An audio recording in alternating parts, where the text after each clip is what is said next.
For weeks my sister sharpened blades and traced patterns on my skin, preparing to carve me the way our mom taught her. When I begged her to stop, she smirked and said I should be grateful it was her holding the knife. I stayed silent then, but 20 years later she stood on stage beside me, proudly telling a room of survivors how she saved my life. You know those moments that absolutely shatter your entire world, leaving you to wonder if you'll ever be whole again? For me, that moment arrived wrapped in the chilling truth that the one person I thought would save me, my own sister, was the very one preparing to carve me open. See, growing up, our family had this tradition. When a girl turned 16, she endured a purification ceremony. That meant my older sister, Anna, would carve these so-called sacred patterns into my skin, all to release my demons. Can you even imagine? This wasn't some ancient, forgotten ritual. My mom, she'd groomed Anna for years to be her star pupil. I watched, terrified, as our cousins and family friends stumbled out of our house, their bodies bandaged, their eyes empty. Anna, my big sister, the one who used to sneak me candy and braid my hair, she'd hold that ceremonial blade with steady hands. My mom would just beam, praising her precision and dedication to protecting our bloodline from corruption. It was sickening. I'd grown up watching Anna transform from my fiercely protective big sister into mom's utterly devoted apprentice. After her own ceremony, something in her snapped. She'd show me her scars with such pride, running her fingers along the intricate patterns mom had carved into her. It only hurts until you understand the beauty, she'd say, while I tried not to stare at the raised welts covering her arms and back. Mom would just beam, calling Anna proof the ceremony worked because, look how obedient she'd become. The transformation was complete. I felt like I'd lost my sister to mom's sickness years before she was even supposed to take a blade to my skin. As my 16th birthday loomed, Anna started preparing her tools with this disturbing enthusiasm. She'd sharpen the blades right in front of me, explaining which cuts would hurt most, which would scar prettiest. Mom even gave her anatomical charts, meticulously marking where to cut for maximum pain without hitting anything vital. They discuss my ceremony over dinner like planning a party, debating whether to do my back first or start with my arms. The arms are traditional, Mom would say, but the back creates such beautiful patterns. Anna would nod thoughtfully and suggest doing both in one session. I just pushed food around my plate, too sick to eat. She'd practice her technique on raw meat, showing me the depth and angle of each cut while Mom critiqued her form. Then Mom showed me the basement room. They prepared it. Walls lined with photos of scarred girls, their eyes dead, including Anna with fresh wounds covering her body. A medical table sat in the center with leather restraints. Mom said girls always fought at first before accepting their purification. Anna demonstrated how the straps worked, explaining she'd gag me if I screamed too loud because the neighbors might get the wrong idea. She said, "Every woman in our family for 6 generations has been purified. You should be grateful to continue the tradition."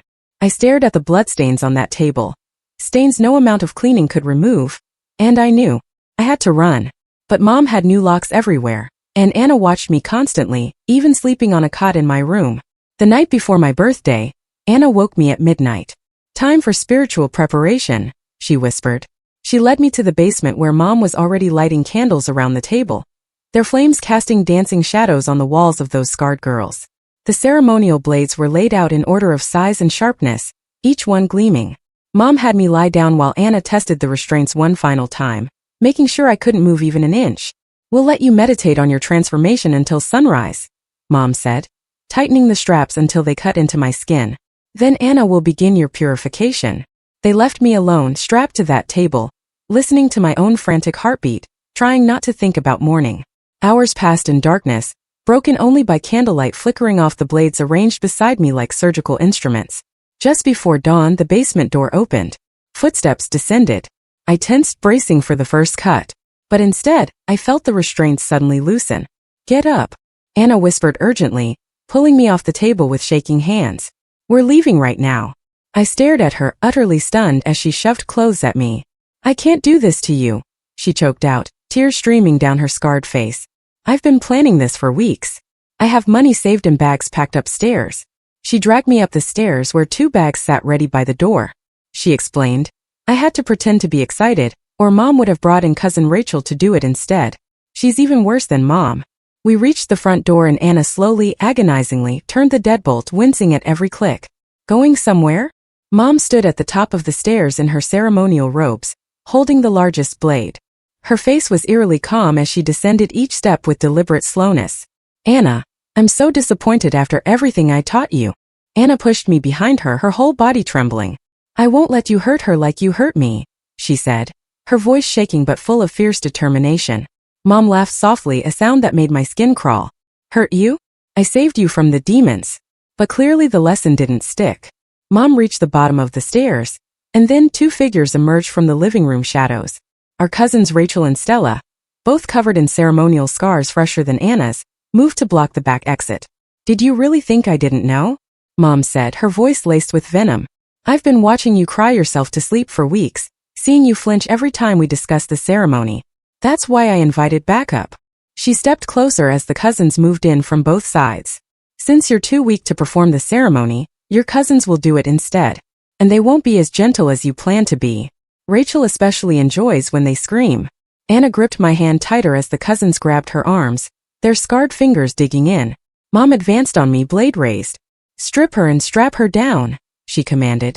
Make Anna watch every single cut. Maybe that will remind her why we do this. Rachel's scarred hands clamped onto my right arm while Stella seized my left, their fingers digging into my skin as they started dragging me toward the basement stairs. Then Mom pressed the ceremonial blade against Anna's throat. A thin line of blood appeared where the metal touched skin. Anna thrashed wildly in their grip, her feet kicking at their shins as she twisted her head back and screamed at the top of her lungs for me to run. Stella's grip felt like iron bands around my arm, her ceremonial scars rough against my skin as I tried to pull away. The front door stood open just 20 feet away, cool night air drifting in. Freedom was so close I could taste it, but impossible to reach with Rachel yanking me backward. Anna's eyes went wild. And then in a sudden burst of desperation, she snapped her head back hard into Mom's face. There was a sickening crack. Blood exploded from Mom's nose as she stumbled backward, the blade clattering across the hardwood floor. I wrenched my arm free from Stella's shocked grip and bolted for the door, my bare feet slapping against the floor. Anna broke free too and ran behind me, but Rachel recovered fast, diving forward to tackle Anna's legs just as my hand touched the doorknob. Anna hit the floor hard, her chin splitting open on impact as Rachel crawled up her body to pin her down. I froze at the threshold, one foot outside on the cold porch, hearing Anna crying out in pain as Rachel twisted her arm behind her back. My hand found Mom's car keys hanging on the hook by the door. I grabbed them, throwing them as hard as I could into the darkness of our front yard, where they disappeared into the bushes. Then I slammed the door shut and turned the deadbolt. I pulled the house keys from the lock and shoved them deep in my pocket. Mom pushed herself up from the floor, blood streaming down her face and dripping onto her ceremonial robes. She started laughing, a cold, chilling sound that made my stomach turn. She wiped blood from her mouth with the back of her hand and told Rachel to call her mother immediately. We needed the whole family here for an emergency purification ceremony. Rachel pulled out her phone while Stella hauled Anna to her feet, twisting both arms behind her back until Anna gasped in pain. I pressed my back against the wall, watching Rachel dial, my mind racing through escape options that kept hitting dead ends. Anna's eyes found mine across the room. She mouthed something that looked like bathroom window, before Mom noticed and backhanded her, hard across the face. The house felt smaller with each passing second, the air growing thick and hard to breathe as Rachel spoke into her phone, explaining. We had a situation requiring immediate family intervention. Rachel announced they'd arrive in 20 minutes, while Mom ordered them to tie Anna to one of the kitchen chairs with extension cords from the garage. Stella dragged Anna into the kitchen while Rachel went to get the cords, leaving Mom standing between me and the hallway, blocking any path to the bathroom. They wrapped the orange extension cords around Anna's wrists and ankles, then around her chest and the chair back, pulling them tight enough to leave angry red marks. Mom told them to prepare the basement while she watched me, saying Anna needed to witness every moment of what happened when girls betrayed their family. I could hear them moving equipment downstairs, the metal table scraping across concrete as they arranged the ceremonial space. 15 minutes crawled by while I sat on the floor near Anna, whispering how sorry I was for getting her into this. She shook her head, tears mixing with the blood from her split chin as it dripped onto her shirt. Anna whispered to check her jacket pocket, nodding toward the coat rack where her denim jacket hung. I pretended to stumble, catching myself on the coat rack. My fingers found her phone tucked in the inside pocket. It was still recording everything that had happened. Car doors slammed outside. Footsteps approached our front door in a group. Aunt Patricia entered first, already wearing her ceremonial robes with the hood pulled up, revealing the scars that covered her neck and hands. I was trying to understand how Anna had kept up this act for so long, pretending to be excited about hurting her sister while secretly planning their escape. Aunt Patricia looked at Mom's bloody face and the chaos in our living room, asking if they were starting the ceremony early this year in a voice that sounded almost amused. 2 more aunts followed her in, along with their daughters, all of them bearing the ritual scars that marked them as purified women of our family. I tried to dart toward the bathroom, but Cousin Melissa stepped into my path, her ceremonial scars forming elaborate patterns on her neck that disappeared beneath her collar. She spoke softly about remembering her own ceremony, how the fighting only made everything worse, how acceptance brought peace faster than resistance ever could. They formed a circle around me in the living room, 9 women with scarred skin, comparing their patterns and discussing cutting techniques, while Anna struggled against the extension cords binding her to the kitchen chair. Rachel pulled out her phone to film everything while Stella tested the sharpness of each blade against her thumb, drawing tiny beads of blood.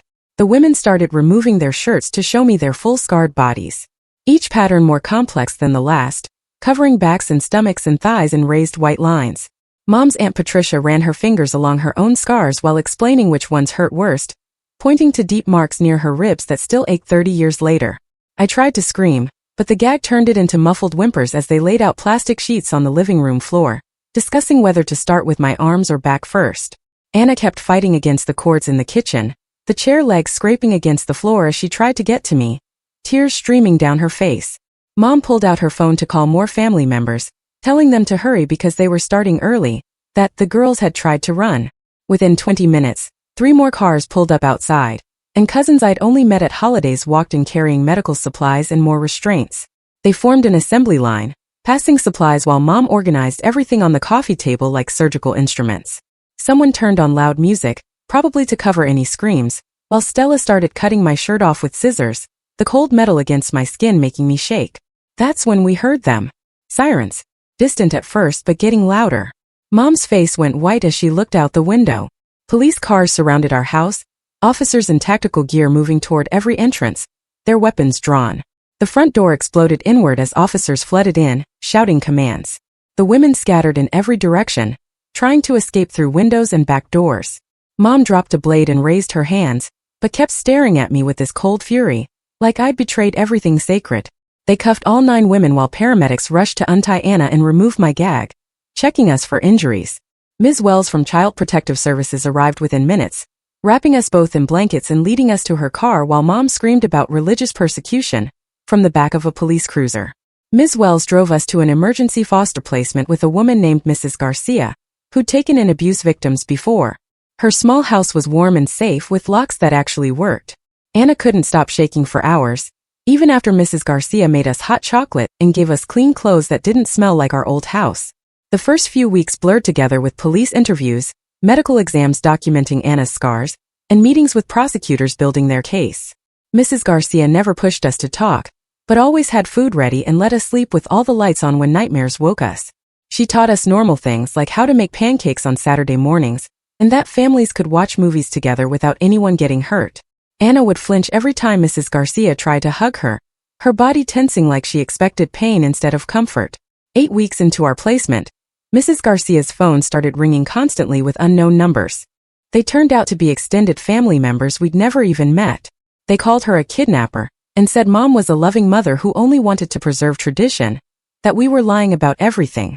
Aunt Patricia's daughter left voicemails saying we destroyed the family, and would regret turning our backs on our heritage. Letters started arriving daily with photos of scarred women looking proud, with messages about how we were breaking 6 generations of tradition. Mrs. Garcia changed our phone number and installed security cameras after someone left dead flowers on the porch with a note about betrayal. The grand jury hearing came 3 months after our escape. I had to describe every detail of that basement room, with its medical table and wall of photographs. I showed them pictures the forensic team took of Anna's scars, explaining how each pattern had meaning in Mom's twisted ceremony. 2 jurors started crying when I described the restraints and how Mom had cataloged which cuts would hurt most without causing death. Mom sat at the defendant's table in an orange jumpsuit, her expression completely blank as she watched me testify against her. Anna's testimony the next day lasted for agonizing hours as she explained how Mom had spent 6 hours carving patterns into her skin when she turned 16. She described the pain in such vivid detail that several people left the courtroom, how she begged Mom to stop, but Mom said the demons were fighting back. Anna's voice broke when she admitted the ceremony had broken something inside her, made her obedient and willing to hurt others to avoid more pain. The prosecutor asked why she'd prepared to do the same to me, and Anna sobbed that she'd convinced herself it was the only way to protect me from something worse.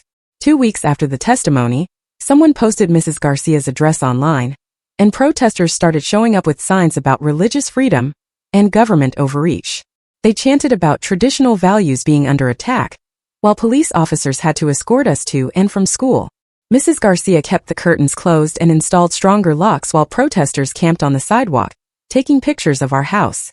Ms. Wells connected me with a teen support group for abuse survivors, but my story stood out even among kids who'd been through hell. The counselor said she'd never seen systematic abuse involving so many family members across generations, that our trauma was unique in its scope. I started writing everything down in a journal, filling notebook after notebook with memories I needed to get out of my head. During one session, Anna discovered boxes of evidence, including Mom's old photo albums that prosecutors had seized from our house.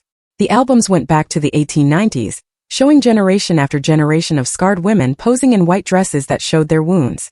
Each generation's patterns had gotten more elaborate, more extensive, covering more of their bodies with intricate designs. Anna traced the progression with her finger, realizing each mother had tried to outdo the previous generation, escalating the violence with each ceremony. 3 months into the legal proceedings, Mom's extended family pulled money to post her bail with strict conditions, including house arrest and ankle monitoring. Even with restrictions, she found ways to send messages through flowers delivered to our foster home, with cards saying she was thinking of her daughters. Mrs. Garcia started burning them in the backyard while Anna and I watched the petals turn to ash, trying to feel safe. The prosecutor called us with worse news, saying she'd found Mom's detailed journals documenting every ceremony she performed over 15 years. 23 girls total, including cousins and family friends whose parents had requested Mom's services to purify their daughters. Some entries described girls who'd lost too much blood and needed emergency medical care that Mom provided herself to avoid hospitals. The prosecutor said they were adding charges and investigating whether any girls had died, checking missing persons reports from our extended family. That night, Anna swallowed an entire bottle of pills from Mrs. Garcia's medicine cabinet while I was in the shower. I found her on the bathroom floor, barely breathing, and screamed for help while calling 911, holding her head in my lap. At the hospital, after they pumped her stomach, Anna grabbed my hand and sobbed that she couldn't live with what she'd almost done to me. She kept saying she'd wanted to hurt me, that some part of her had been excited to continue the tradition before she'd snapped out of it. The psych ward nurses kept Anna on a 72-hour hold while Detective Martinez started digging deeper into our family history. 3 days passed with me sleeping on the waiting room couch and living off vending machine food. Ms. Wells brought me clean clothes and sat with me during visiting hours, when Anna would just stare at the wall. Detective Martinez called me on day 4 with news that made my stomach drop. Dr. Liu from the county medical examiner's office had found 3 death certificates from the past decade. 3 teenage girls died from sepsis that started as infected wounds. Their families never reported any ceremonies, but the scar patterns matched what Anna had described.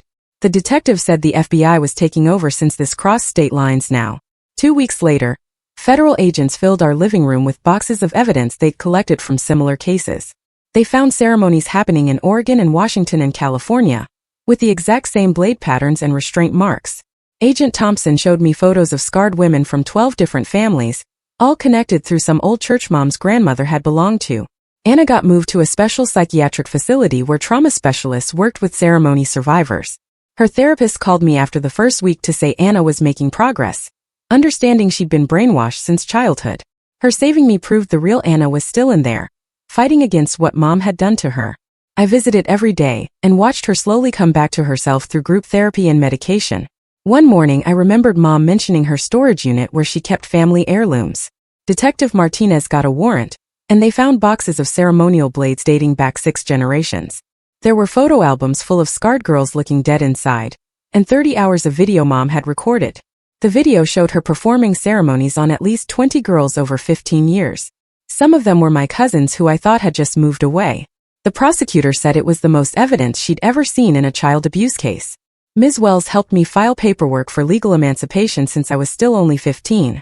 The judge approved it immediately, given what had happened. Suddenly, I could make my own medical decisions. I could sign my own school forms. I didn't need a guardian anymore. It felt like taking back some control after everything Mom had stolen from us. After 2 months in the psychiatric facility, Anna came back transformed. She wanted to testify at Mom's trial and look her in the eye while telling the jury everything. We spent hours with the prosecutor, preparing her testimony and going over the evidence. Anna's hands didn't shake anymore when she talked about the ceremonies. 4 months into the investigation, Rachel showed up at the prosecutor's office with a flash drive. She'd been recording Mom's phone calls for years, including threats Mom made against Rachel's own mother. The recordings proved Mom had forced other family members to participate by threatening their children. Rachel testified that Mom said she'd take their daughters if they didn't help with ceremonies. The conspiracy charges expanded to include extortion and coercion across 3 states. The prosecutor organized a meeting for ceremony survivors at the courthouse. 23 women showed up, ranging from teenagers to a 73-year-old grandmother. The oldest woman pulled up her sleeves to show scars covering both arms. She cried, saying she thought she was alone all these years and never knew there were others. Mom's lawyer tried to claim she wasn't mentally competent to stand trial. The court ordered a full psychological evaluation by 3 different doctors. They all agreed Mom knew exactly what she was doing and understood it was wrong. She showed no mental illness, just complete lack of remorse and anger that we'd stopped her. During the evaluation, she told the psychiatrist that girls who didn't complete their ceremonies would be consumed by demons. A month before trial, Mom sent a letter through her lawyer to our foster home. She wrote about how she'd disappointed her own mother by not completing our ceremonies. The letter said we'd broken a sacred chain that protected our family for 6 generations. She wrote that the demons would consume us now that we'd rejected our purification. Anna took the letter outside and burned it in the metal trash can while I watched the smoke rise into the sky. 3 weeks later, the prosecutor's office called us in for trial prep. I sat across from a woman with tired eyes who'd seen too many cases like ours. She spread photos of our scars across her desk while explaining how Mom's lawyer would try to make us look like liars seeking attention. Anna gripped my hand as we practiced answering questions without crying or getting angry when they'd claim we did this to ourselves for sympathy. The prosecutor made us repeat our story over and over until we could tell it without shaking, drilling us on every detail they might attack. She even brought in a mock defense attorney who screamed that we were ungrateful daughters destroying our mother for money and fame. I threw up after that session, but went back the next day to practice staying calm, while someone called me a liar to my face. Anna and I decided to get tattoos before trial started. We found an artist downtown who specialized in covering scars. The woman running the shop took one look at Anna's arms and said she'd do them for free because she knew what those marks meant. We chose matching phoenixes rising from flames that would cover the worst of Anna's scars, while I got a smaller one on my shoulder where Mom had grabbed me. The needle hurt, but nothing like what we'd already survived, and Anna held my hand while the artist worked. She told us we were reclaiming our bodies as she carefully traced the design over raised tissue. 2 days into trial, the prosecution brought in experts who studied generational abuse, and they explained to the jury how families like ours operated. They showed charts of isolation tactics and fear-based compliance while Mom sat at the defense table, glaring at them with pure hatred. The experts described how tradition and religious justification created perfect conditions for ongoing abuse across generations. One professor showed photos of similar cases from around the country where families used ceremony to hide torture. The jury took pages of notes while Mom's lawyer objected to everything, but the judge allowed the testimony to continue. Mrs. Garcia filed adoption papers for us that week, and the family court judge approved them immediately given our ages and consent. The courtroom was packed with people from our support group, and even some cousins who'd finally started questioning what happened in our family. Mom's sister showed up and sat on our side of the courtroom, which made Mom turn red with rage. The adoption gave us legal protection and stability we'd never had before. Mrs. Garcia cried when the judge made it official, and Anna and I finally had a real parent who'd never hurt us. Then Stella took the stand for the defense, claiming the ceremonies were beautiful traditions that connected us to our ancestors. She showed her scars proudly and talked about the honor of continuing the family legacy. But when the prosecutor started asking specific questions about the pain and the restraints, her voice started breaking. She admitted she still had nightmares about the blade and couldn't look at knives without shaking. The prosecutor asked if she'd do it to her own daughter, and Stella completely broke down, sobbing that she just couldn't. Mom's lawyer tried to salvage her testimony, but Stella kept crying about how it still hurt years later. 5 months into everything, I went back to school full-time with Ms. Wells helping me catch up on all the work I'd missed. Normal teenage problems like homework and friend drama felt like gifts after everything we'd survived. Kids complained about their parents being strict, while I just felt grateful mine was in jail awaiting sentencing. Anna enrolled in community college that same month to study social work because she wanted to help kids trapped like we'd been. She threw herself into her classes and made the dean's list her first semester while working part-time at a crisis center. Her professor said she had natural insight into trauma psychology that couldn't be taught in textbooks. The FBI called us one morning saying they found Mom's mentor living in Idaho under a different name. They arrested our 91-year-old grandmother at her house, where she'd been training other women in the ceremony techniques. She called us weak blood for breaking the family tradition when they brought her in for questioning. More families started coming forward after our case made national news, and suddenly the investigation expanded across 7 states. The FBI created a task force specifically for what they called ritualistic family abuse hiding behind religious freedom.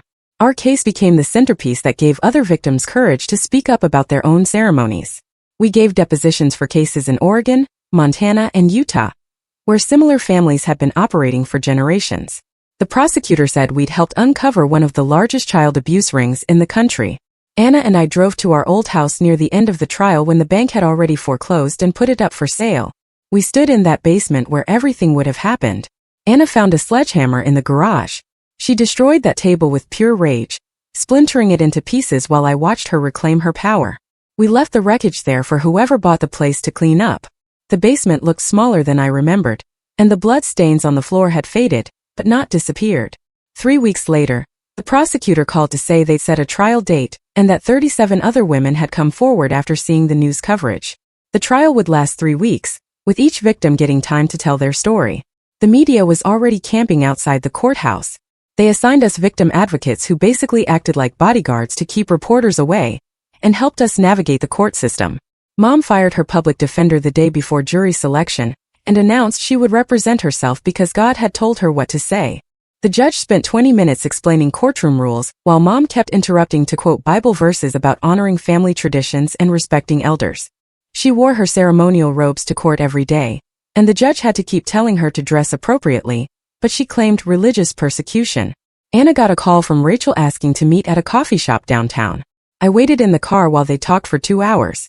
Rachel came out crying and Anna looked drained, but told me Rachel admitted she never wanted to hurt anyone, but was too scared of becoming the next victim herself. They didn't hug or make up, but Anna said they understood each other now, and that was enough. 6 months after our escape, I took the stand first and walked the jury through everything, from the basement preparation to Anna's rescue. I showed them the videos Anna had secretly recorded on her phone of Mom sharpening blades and discussing cutting techniques. Several jurors turned green, and one had to leave the room, while Mom sat there muttering about weak-minded people who couldn't appreciate sacred art. Anna testified the next day. When she described her own ceremony, Mom jumped up screaming that Anna was possessed by demons. Security grabbed her arms as she yelled that Satan had taken her daughter and only blood could save her soul. The judge ordered her removed from the courtroom and made her watch the rest of the trial on a video screen from a holding cell. Between trial days, Mrs. Garcia taught us how to cook family recipes, and we played board games like normal people. We had Sunday dinners where nobody got hurt and movie nights where we could actually relax without watching the door. Anna started smiling again, and I learned what it felt like to have a real family that showed love through kindness instead of pain. Our aunt took the stand on day 8 and destroyed Mom's entire defense by explaining how Mom had twisted the original ceremonies into something sadistic. She pulled out Mom's journals where she'd written about the pleasure she got from hearing girls scream, and how she'd added new cutting patterns that previous generations never used. The entries went back 20 years and showed Mom's progression from following tradition to creating her own torture methods. The defense brought in a medical expert who tried to argue the scars showed artistic precision, rather than abuse, but our prosecutor tore him apart. She showed photos from concentration camp experiments with similar patterns and asked if those were art, too. The entire courtroom went silent, and even the defense expert looked sick as he admitted the comparison was valid. 2 weeks into the trial, I stood outside the courthouse speaking to hundreds of survivors who'd gathered for support. I told them we were ending generations of torture disguised as tradition, and Anna stood next to me holding my hand. Neither of us felt ashamed anymore, because we'd found our voices and used them to protect others. Mom took the stand on the last day, claiming she was saving our souls from eternal damnation, and showed zero regret for anything. She stared right at us and said we'd thank her when the demons came for us in hell. The jury looked disgusted, and several shook their heads as she ranted about being God's chosen instrument of purification. The FBI agent who'd been sitting in the back row stood up and asked the judge if he could present new evidence they'd just uncovered that morning. The judge allowed it, and the agent walked to the front carrying a thick folder while Mom's face went pale for the first time. He spread out printed emails and letters on the prosecutor's table showing Mom had been talking to 12 other families about starting something she called the Sacred Purification Network. The documents show detailed plans for expanding the ceremonies beyond blood relatives to any girl whose parents thought she needed cleansing. Mom had written instructions for recruiting vulnerable families and even drafted bylaws for their organization, including membership fees and training programs for new ceremony leaders. The agent showed receipts for a warehouse Mom had rented 3 towns over, where they found boxes of ceremonial blades and restraints ready for distribution. There were photographs of Mom meeting with other women at a hotel conference room, with charts on the walls showing expansion plans across 6 states. The prosecutor added these to the evidence pile and rested her case while Mom's lawyer looked sick. 2 days later, closing arguments started with the prosecutor standing in front of the jury, holding up a wall of photographs we'd given them. She pointed to each scarred girl in the pictures and read their names out loud while the jury stared at the ceremonial blades laid out on the evidence table. She held up medical records showing infections, nerve damage, and psychological trauma documented by doctors who treated the victims. The defense lawyer tried to argue about religious freedom, but even he sounded like he didn't believe his own words. Mom took the stand again for her closing statement, claiming the government was persecuting her for her beliefs, just like they did to martyrs throughout history. The judge kept interrupting to warn her about inflammatory language, but she wouldn't stop comparing herself to saints and prophets. She pointed at me and Anna, saying we'd regret this when demons consumed our souls, and predicted divine punishment would strike everyone in the courtroom. The bailiff had to physically remove her when she started screaming about God's wrath coming for us all. During the 3 days of jury deliberation, Anna and I waited in a room with 7 other survivors who'd come forward after hearing about our case. We sat in a circle sharing our stories, not needing to explain why we understood each other's nightmares. A girl named Sarah showed us scars identical to Anna's, while her sister held her hand and cried. Another survivor brought photos of her own basement ceremony room that looked exactly like ours, down to the restraint table. We exchanged phone numbers and promised to stay in touch no matter what the verdict was. The jury asked to review the video evidence twice and requested transcripts of all the testimony while we waited. Media trucks lined up outside the courthouse, and protesters from both sides got into shoving matches that required police intervention. We stayed in a safe house at night where federal marshals checked the locks and watched the windows. On the 3rd morning, the bailiff called, saying the jury had reached a verdict and we needed to get to the courthouse immediately. The courtroom was packed as the jury foreman stood up and read guilty on all 43 counts, including aggravated assault, child abuse, conspiracy, and torture. Mom didn't move or blink as they read each charge, but I saw her hand shaking slightly under the table. The judge thanked the jury and set sentencing for the following week, while Mom's lawyer asked about appeal options. The aunt's verdicts came next, with guilty verdicts for everyone, though sentences varied based on their level of involvement. Rachel got probation and mandatory therapy for cooperating with prosecutors and helping identify other victims. Stella got 2 years for her role in restraining victims during ceremonies, even though she never held the blade herself. The older aunts who performed ceremonies got 5 to 15 years, depending on how many girls they'd cut. When they announced the last guilty verdict, the prosecutor said something about a family tradition of abuse finally ending in a court of law. A week later at sentencing, Mom got 25 years to life, with a judge calling her crimes among the worst child abuse cases he'd seen in 30 years on the bench. Mom stood up and screamed about curses and eternal damnation, saying we'd all burn for defying God's will. The bailiffs dragged her out, still yelling that demons would take us, while Anna and I sat there, not even flinching at her threats anymore. We spent the next year traveling to different states, meeting survivors whose families had similar traditions hidden behind religious justifications. Anna would sit with them for hours, explaining how the indoctrination worked and why leaving felt impossible until it suddenly wasn't. Our case files got passed between prosecutors, and 17 new investigations opened based on evidence we helped uncover. We testified before Congress about hidden abuse in isolated communities, and watched them pass new laws requiring mandatory reporting even in religious contexts. Anna spoke for 20 minutes about growing up believing pain was holy and how that programming took years of therapy to overcome. The representatives asked detailed questions about warning signs, and how authorities could identify victims who'd been taught never to speak up. We gave them the photographs and documents showing how these networks operated across state lines using religious freedom as a shield. They voted unanimously to fund task forces specifically trained to investigate ritual abuse cases, and created federal oversight for homeschooling in isolated communities. 6 months passed before life started feeling normal again. Anna went back to college while I returned to high school, both of us checking our phones constantly those first weeks, expecting bad news that never came. Anna met someone in her psychology class who noticed her scars during a group project, but didn't ask questions. Just brought her coffee the next day, and kept bringing it until she agreed to study together. I signed up for debate team because arguing about school uniforms felt safer than keeping quiet about anything ever again.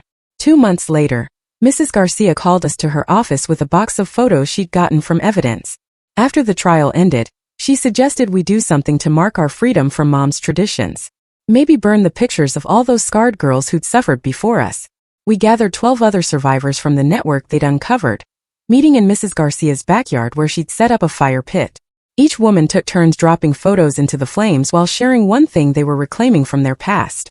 Anna threw in the anatomical charts Mom had marked up for my ceremony, while I burned the ceremonial blade they'd confiscated. The smoke carried away years of fear as we watched our past turn to ash. Mom's lawyer filed an appeal 3 weeks later claiming religious persecution, but the judge denied it in less than 10 minutes. The prosecutor told us she'd serve at least 25 years before any chance of parole, meaning we'd be in our 30s before she could hurt anyone again. Anna graduated that spring with highest honors, her thesis on breaking generational abuse patterns winning 3 academic awards. She dedicated it to all the girls who didn't survive their ceremonies, reading their names at her presentation while the audience sat in stunned silence. Prison records showed Mom had attacked her cellmate 8 months into her sentence, trying to carve purification symbols into the woman's arm with a sharpened toothbrush.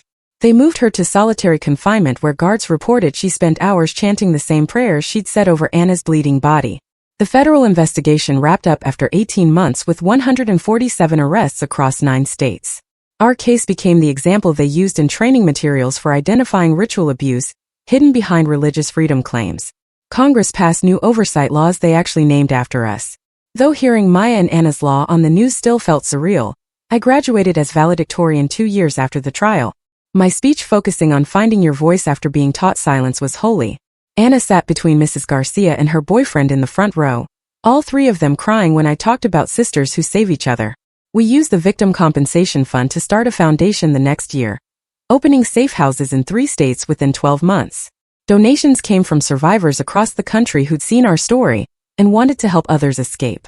Anna decided to have her scars surgically removed 5 years after the trial, paid for by the same compensation fund. She held my hand through 6 different procedures while explaining she wasn't erasing what happened, just choosing what her body would show the world. The surgeon worked carefully to minimize new scarring, though Anna said she didn't mind trading Mom's marks for clean surgical lines. 23 years after Mom's conviction, we got notice about her first parole hearing. We testified by video from our homes, me from my law office, and Anna from the counseling center she ran. Mom sat in her orange jumpsuit, claiming divine authority over our souls while the parole board members looked at each other in disbelief.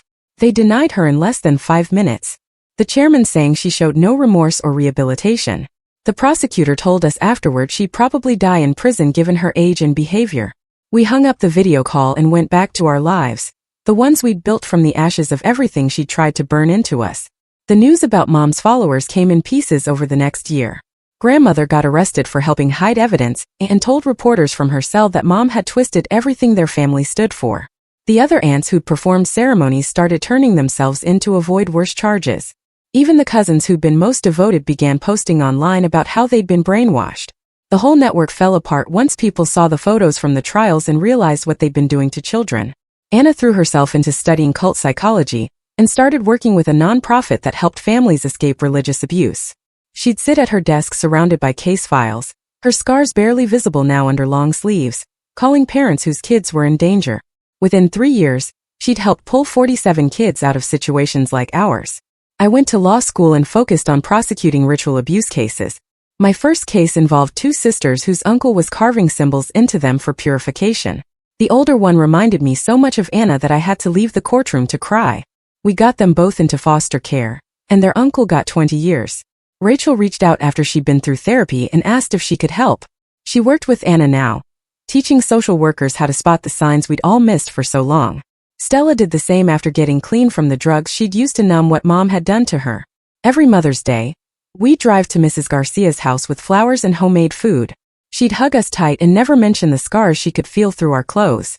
Her own kids treated us like siblings, and her grandkids called us aunties. Anna met someone at a survivor support group who understood why she flinched at sudden movements. Their wedding had no knives for cutting cake, and no one mentioned tradition or ceremony. We danced until sunrise while other survivors cheered them on. I started writing everything down, and a publisher wanted to turn it into a book for social workers and teachers. Mom tried suing from prison, but the judge threw it out in minutes. The book ended up in training programs across the country. Anna and I drove to the cemetery where we'd learned some girls hadn't survived their ceremonies. We left roses on 7 graves of cousins and second cousins we'd never known were dead. Their families had called it accidents or suicide.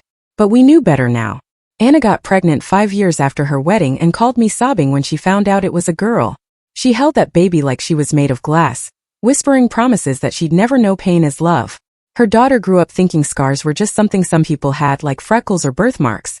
20 years after that night Anna saved me. We stood in front of 300 people at a survivor conference.